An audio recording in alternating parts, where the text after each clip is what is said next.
Con solo 16 años, una joven que limpiaba oficinas junto a su madre descubrió una cláusula oculta que podía arruinar una empresa entera. Lo que hizo después cambió todo. Detuvo una firma, enfrentó amenazas, expuso una red de corrupción y obligó a los poderosos a rendir cuentas. Una historia de valentía, traición y justicia, basada en hechos que podrían pasar desapercibidos si nadie se atreviera a mirar. La verdad sorprende más que la ficción.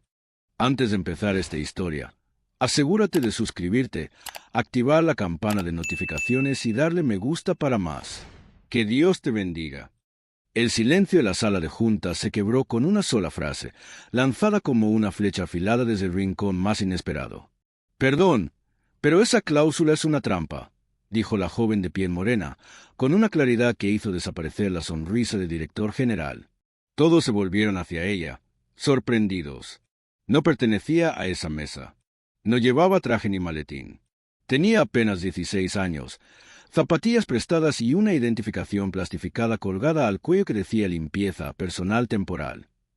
Pero su dedo, firme y sin temblar, señalaba una línea precisa del contrato que Mauro Delmont, presidente de Delmont Capital, estaba a punto de firmar.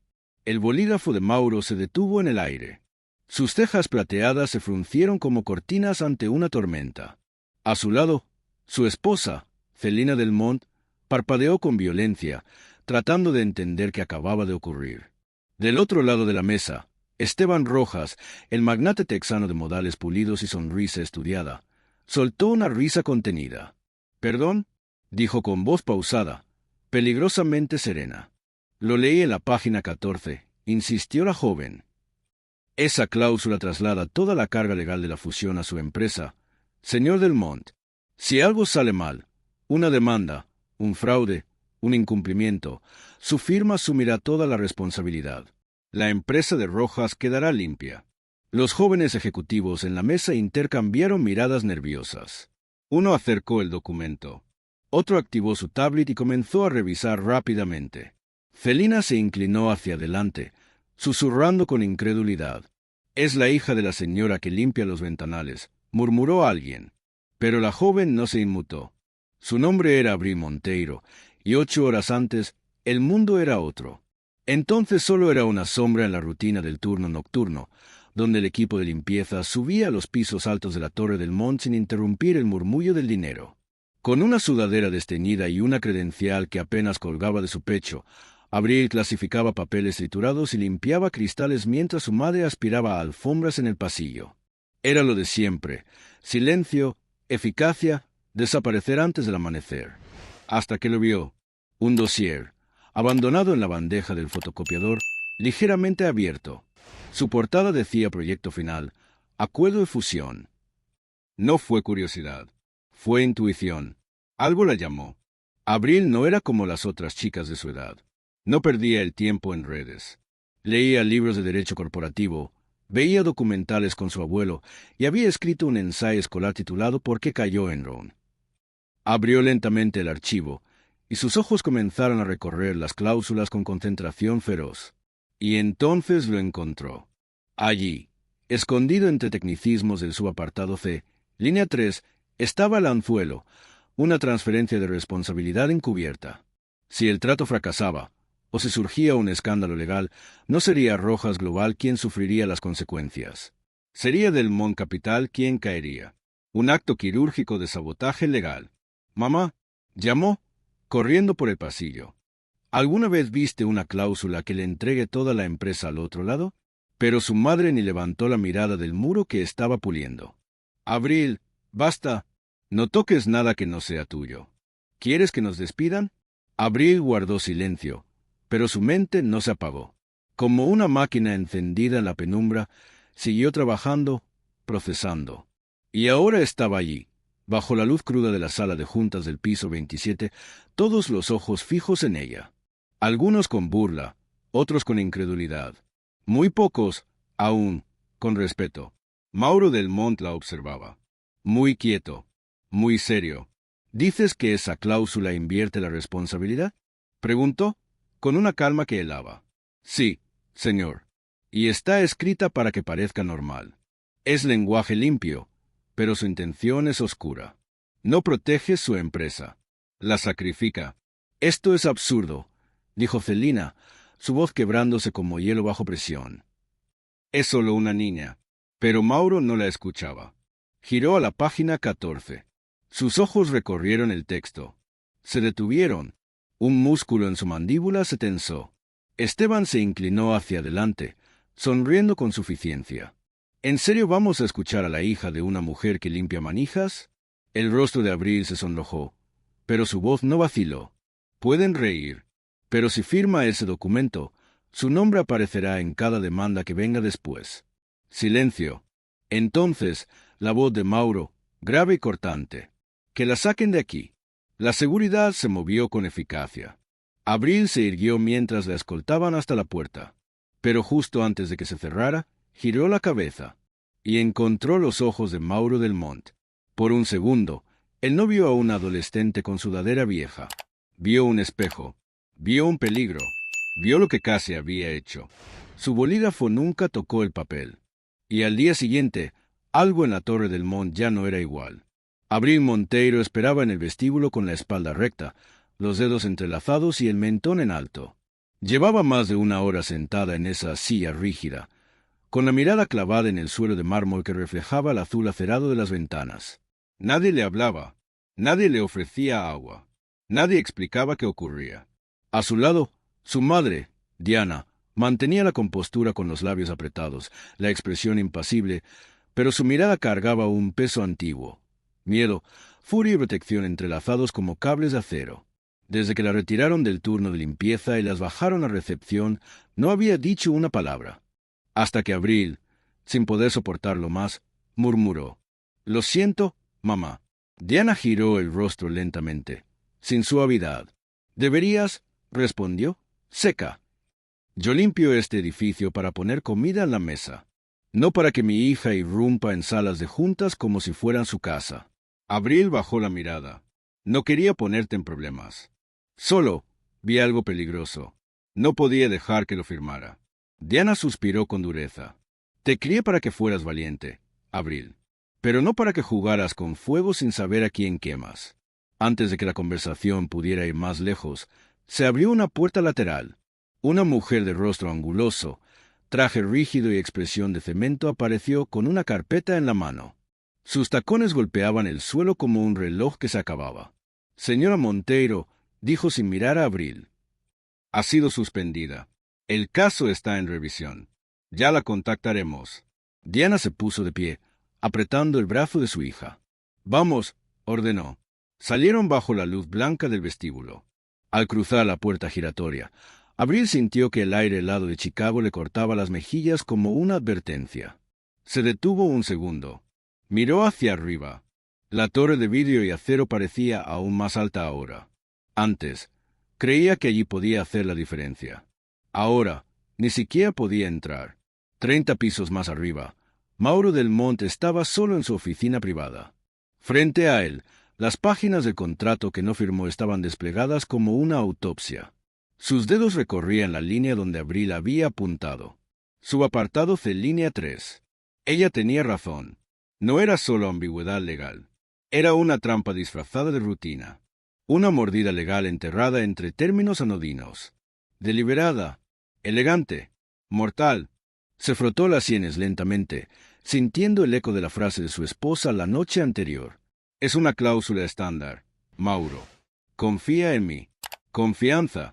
Esa palabra ahora tenía bordes afilados.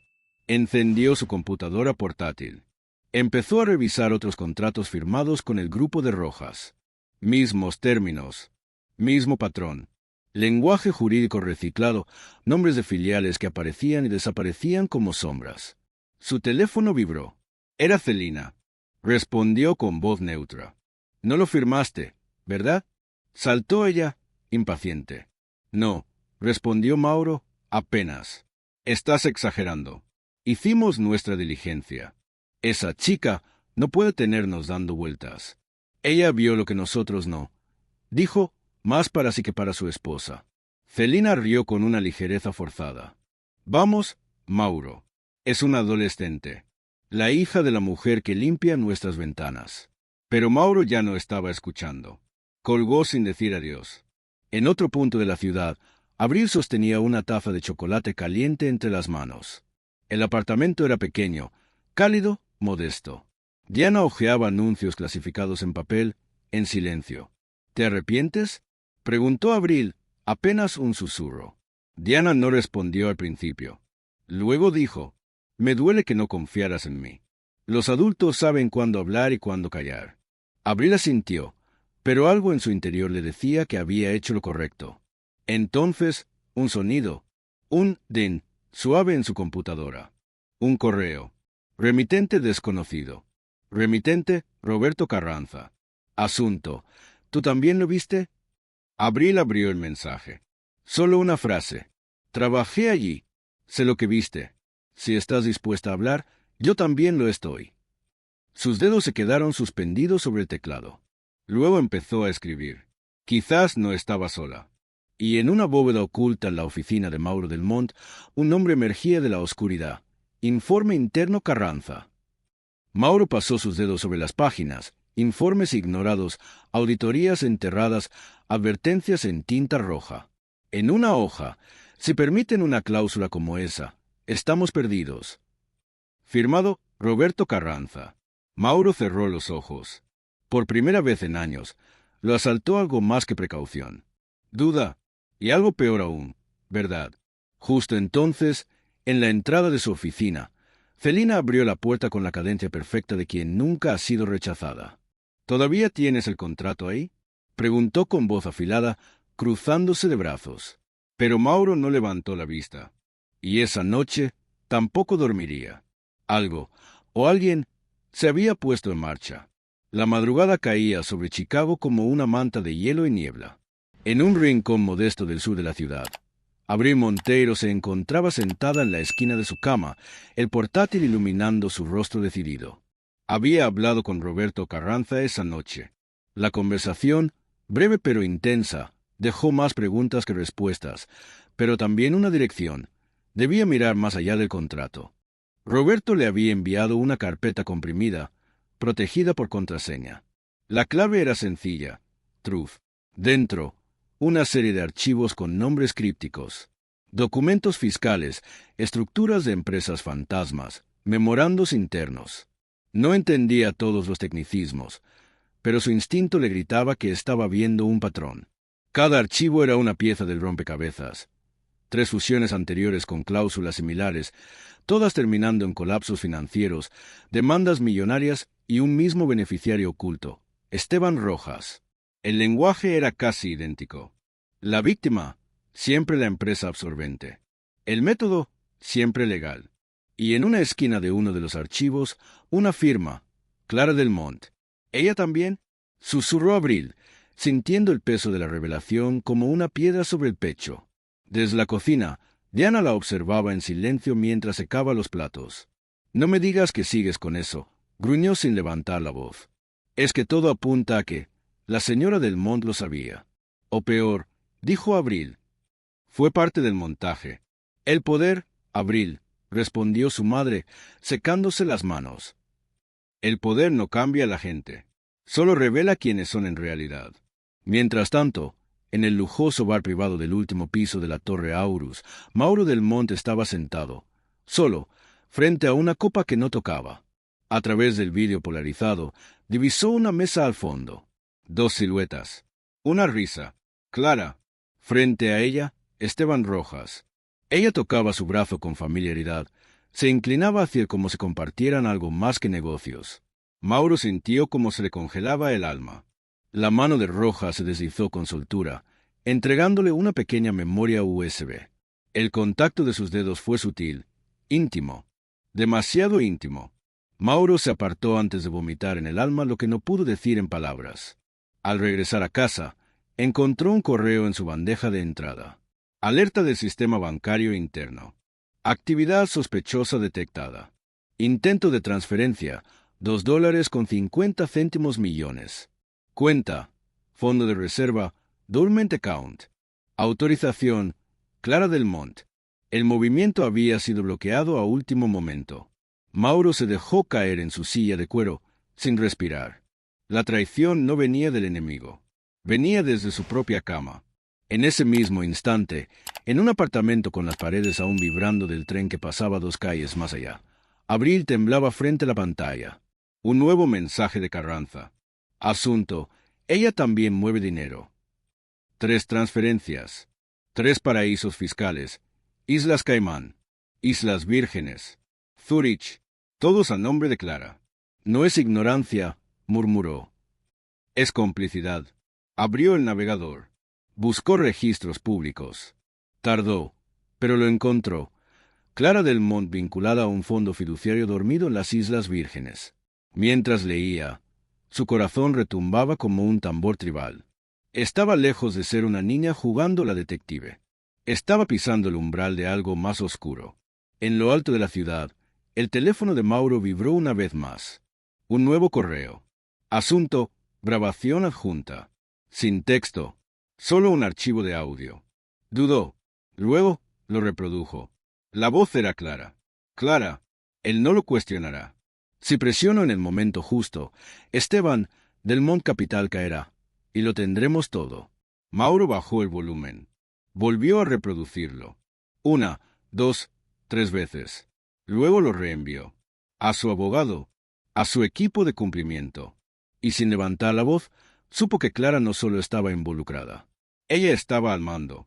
Mientras tanto, en la biblioteca pública Harold Washington, Abril Monteiro sostenía en sus manos una llave USB enviada por Carranza. Contenía más de lo que esperaba. Comparativas legales, pruebas de fusiones anteriores manipuladas y un nombre que aparecía una y otra vez al final de cada desastre financiero. Raven Cross Holdings, una empresa fantasma. Y justo allí, los nombres de Clara del Monte y Esteban Rojas, entrelazados como hilos de telaraña. Abril los conectó, los mapeó. Supo que estaba ante una maquinaria compleja, una red organizada. No era un error legal, era una estrategia. Aquella noche decidió entregar la información a Carranza en persona. Pero cuando llegó a su apartamento, encontró la puerta entreabierta. Dentro, solo una carta y una memoria sellada con cinta. Ya saben que te ayudo. No vuelvas. Busca a alguien en quien confíes. El aire le faltó por un segundo, pero cuando conectó la memoria y vio los últimos documentos, lo comprendió. Lo que tenían era suficiente para derrumbar imperios. Y ella era la única que los tenía. Ese mismo instante, en el penthouse de los Del Mont, Clara bajaba las escaleras con un vestido de seda azul marino. La gobernanta le entregó una carta olvidada en el buzón. Al abrirla, encontró una fotografía. Mauro, Abril, una tercera mujer, juntas, firmando documentos. Un post-it. Estás perdiendo el control. Clara no respiró. Solo marcó un número en su móvil. Al otro lado, la voz grave de Esteban respondió. Sí, tenemos que actuar, dijo ella. Y mientras colgaban, sin saberlo, alguien más ya había comenzado a grabar. Porque lo que venía ya no era una advertencia. Era una guerra. El amanecer en Chicago fue distinto esa mañana. No brillaba con promesas nuevas, sino con un filo invisible como el de una navaja deslizándose bajo la piel de la ciudad. En la cima de la Torre del Mont, Mauro no dormía. Tenía las luces encendidas, las persianas abiertas y los documentos de Abril y Carranza extendidos por toda su oficina. No buscaba pruebas. Ya las tenía. Buscaba aliados. Victoria Chan fue la primera en responder a su llamado. Abogada interna, brillante, discreta, leal.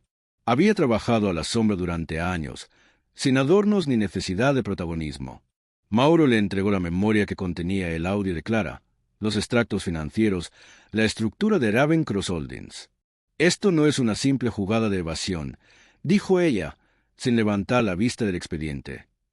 Es ingeniería de saqueo, una red de fusiones construidas para colapsar y limpiar el oro de entre los escombros. ¿Podemos probarlo? Sí, pero necesitaremos algo más fuerte que pruebas. Necesitamos coraje. Y un testigo. En un rincón de la ciudad, Abril y Diana desayunaban en silencio cuando el teléfono vibró. Un mensaje de Victoria. Te necesitamos. Hoy, piso 30. Seguridad te dejará pasar. Mauro quiere hablar contigo. Personalmente. Diana leyó el mensaje sobre el hombro de su hija. No dijo nada, pero sus labios se apretaron hasta palidecer. Luego, con una voz que parecía venir del fondo de su garganta, murmuró: «Si vas, vas con la cabeza alta. No vuelvas a hacerme limpiar tus ruinas». Abril asintió, tragando el miedo como si fuera metal fundido. Horas después, cruzó la recepción de la Torre del Mont bajo la mirada de cámaras, vigilantes y empleados que ahora la reconocían. Nadie la detuvo. Subió sola en el ascensor hasta el piso 30. Allí, Mauro del Mont la esperaba. Estaba de pie, sin corbata, los ojos cansados pero más lúcidos que nunca. «Te debo más que disculpas, Abril», dijo él. «Te debo la verdad». Le explicó todo. Lo que descubrió, lo que Clara había hecho, los fondos movidos, los archivos de Carranza, la historia enterrada de Ravenscross. Le habló de cómo había cerrado los ojos por años frente a los detalles, cómo confundió confianza con comodidad. Victoria se unió a la conversación. Juntos, trazaron un plan. Una estrategia que incluía auditorías forenses, comparecencias legales, protección federal para testigos. Mauro no solo quería salvar su empresa, quería limpiar lo que había dejado pudrir. «¿Estás dispuesta a ayudarnos?», preguntó Victoria. «Porque si das un paso más, ya no podrás volver atrás». Abril no dudó. «Si Clara y Rojas están dispuestos a destruir vidas por dinero, yo estoy dispuesta a decir la verdad por algo más grande». Esa noche, mientras las luces de la torre ardían como faros en la tormenta, Diana recibió una llamada anónima. Su rostro se tensó al escuchar la voz al otro lado. «Si tu hija no se calla, su expediente académico desaparecerá. Su futuro también». Colgó lentamente, como si el teléfono quemara. Fue el director de la escuela, dijo al entrar al cuarto de Abril. «Alguien ha presentado una denuncia por alteraciones emocionales al entorno educativo». Abril, que estaba sentada repasando los archivos de Carranza, no parpadeó. «No he ido a clases en toda la semana». «Justamente», dijo Diana. «Eso los pone nerviosos». En ese instante, en el Four Seasons, el salón del gran evento de finanzas brillaba con luces doradas y trajes oscuros. Entre risas calculadas y brindis huecos, Mauro del Mont subió al estrado. El ambiente se tensó. No hablaba como empresario. Hablaba como hombre. «Hoy no vengo a celebrar cifras ni contratos», dijo, su voz firme. «Hoy quiero hablar del valor de ver lo que otros ignoran. Del coraje de un adolescente que salvó esta empresa de una ruina deliberada». Hubo murmullos. Al fondo de la sala, Clara se congeló. Su nombre es Abril Monteiro. No tiene cargo. No tiene acciones. Pero sí tiene algo que muchos aquí han perdido: integridad. El salón estalló en confusión. Rojas se levantó, visiblemente alterado. Clara ni respiraba. En su habitación, Abril observaba la transmisión por un canal digital. Diana, a su lado, le acarició la mano por primera vez en días. «Ahora sí, estás en el lugar donde perteneces», dijo. Pero la noche aún no terminaba. Un sobre Manila, sin remitente, cayó bajo la puerta. Dentro, un mensaje escrito a mano. «No sigas. Sabemos dónde vives». Y una segunda nota. «Oside, y hazlos caer». Abril guardó ambas, porque lo que había empezado como una cláusula mal escrita, ahora era una cruzada. Y alguien estaba a punto de perder más que dinero. Estaba a punto de perder su poder. Esa noche, mientras los ventiladores de los servidores de Del Mont Capital zumbaban como enjambres de secretos, los primeros indicios de guerra ya se desplegaban. El despacho de Victoria Chan se convirtió en cuartel. Las paredes se llenaban de notas, esquemas, nombres conectados con hilos rojos y cuentas cifradas. Mauro, Abril y Victoria trabajaban sin descanso. El plan no era solo frenar la fusión, era exponer el sistema.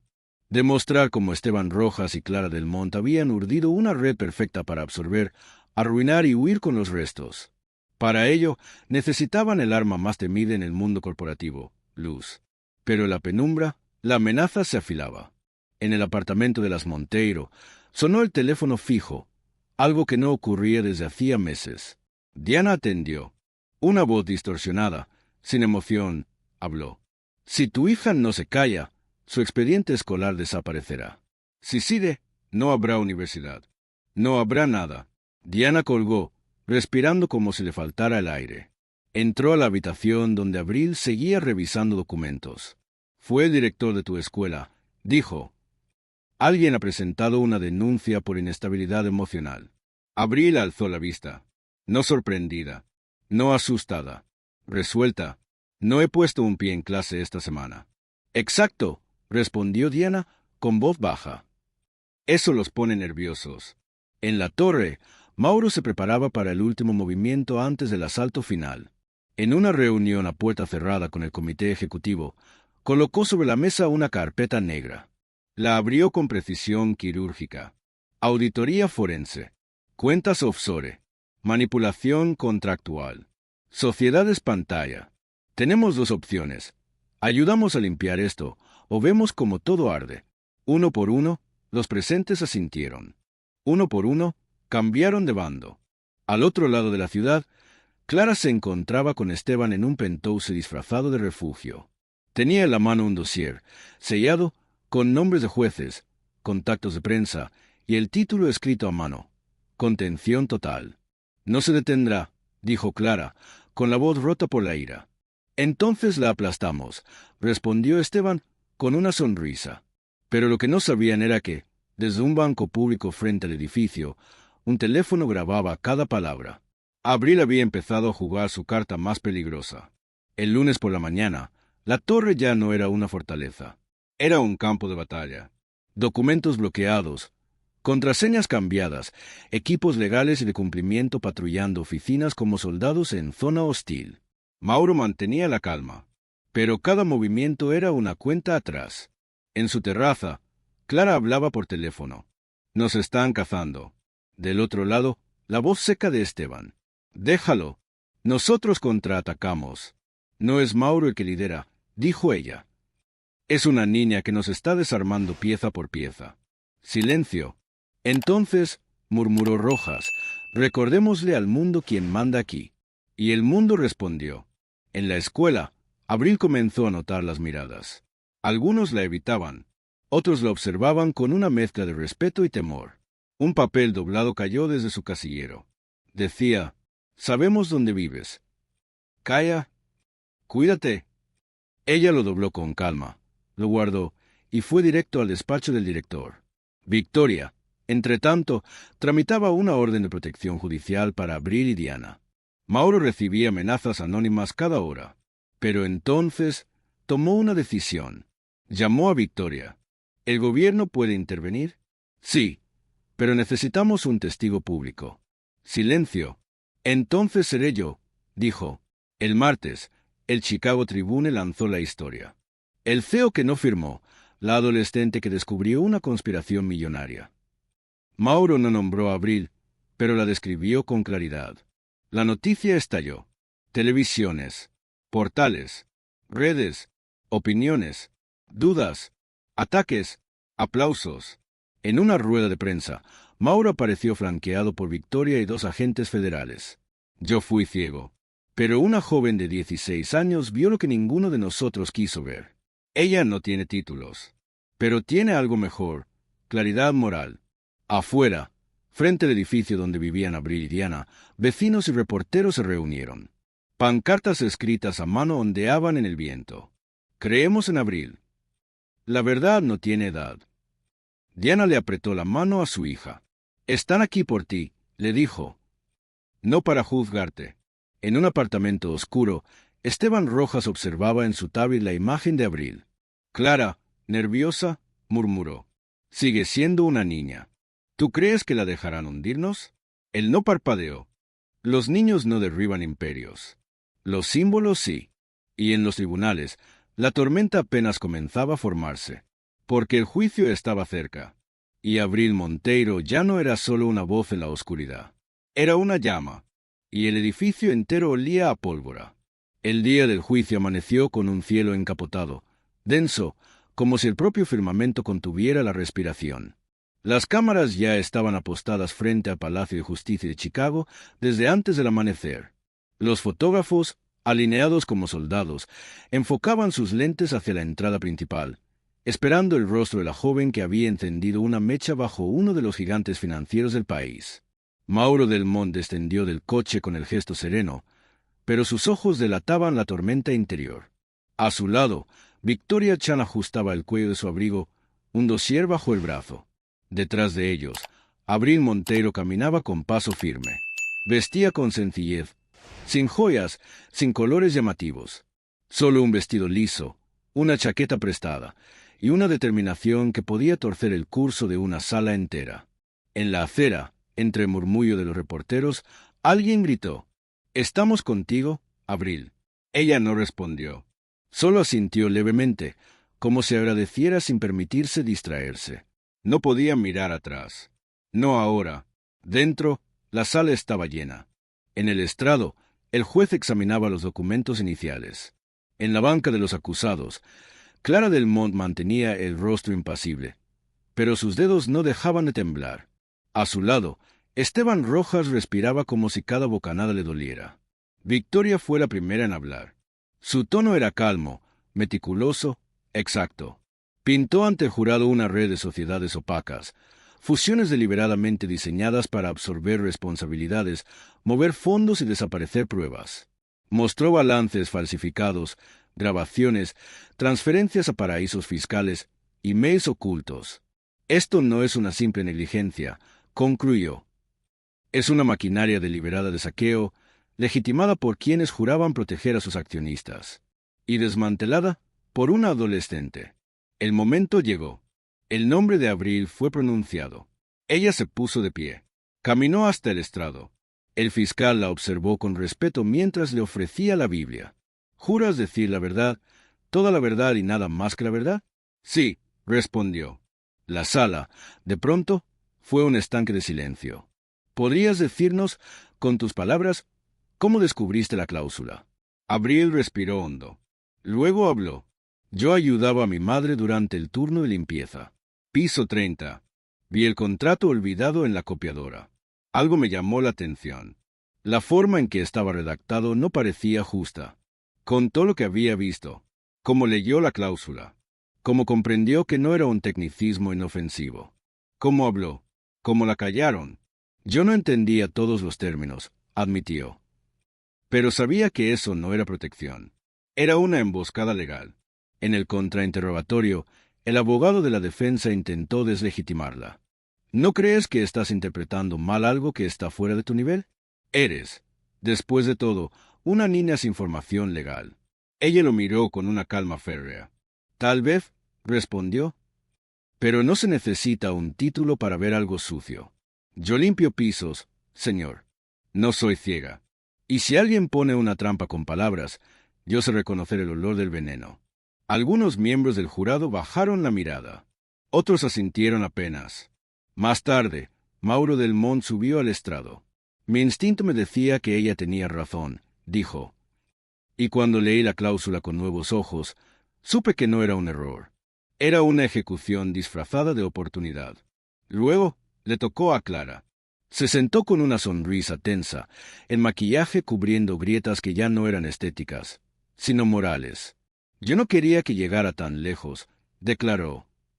Solo, confiaba en que Mauro nunca lo sabría. ¿Y cuándo Abril lo descubrió? Preguntó la fiscal.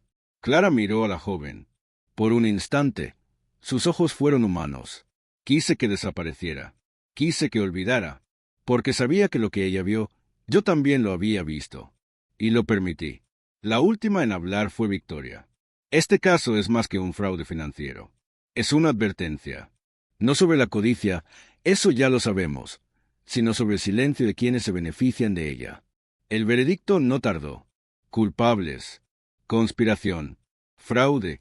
Falsificación. Obstrucción a la justicia. Clara Del Mont fue condenada a 10 años sin posibilidad de libertad condicional durante los primeros 7. Esteban Rojas recibió 12. Los fondos fueron congelados. Raven Cross Holdings desmantelada. Afuera, los flashes estallaron cuando Mauro y Abril salieron por una puerta lateral. Él la miró con ojos de padre que había perdido algo esencial y ganado algo aún más valioso. No tenías que venir, dijo él. Pero vine, respondió ella. Desde otro costado, Clara, esposada, miraba a lo lejos, ya no con furia, sino con la certeza del derrumbe. En su mente, las palabras de Abril seguían retumbando.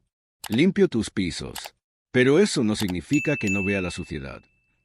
Días después, en su oficina, Mauro colocó sobre su escritorio una carta. La carta de admisión de Abril a una universidad. Y junto a ella, una placa grabada. La verdad no grita, pero nunca se va.